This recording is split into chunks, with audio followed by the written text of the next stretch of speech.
ဒီထက်ဆုံးမှာဒီ fluorine က gas chlorine က gas bromine က liquid iodine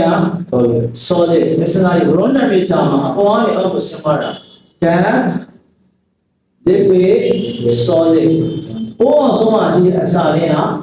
solid မှာ gas မှာဒီလို solid ပေါ့ဒါတော့ iodine က solid ဖြစ်နေတော့ iodine ကအစာလေးလည်း solid ပဲเนาะဒါအမြင်ဖြစ်ရမှာ C နဲ့ D နဲ့နှစ်ခုရဲ့တစ်ခုကို try ဆိုပြီးเนาะthat's not just the chlorine bromine iodine chlorine bromine iodine နေရာမှာအစာမထိုးနိုင်တော့မှန်တာပေါ့အောက်ဆုံးကအစာလေးပြီး least reactive အဲ့တော့ W ကအနည်းဆုံးအပေါ်ဆုံးကောင်တွေက more reactive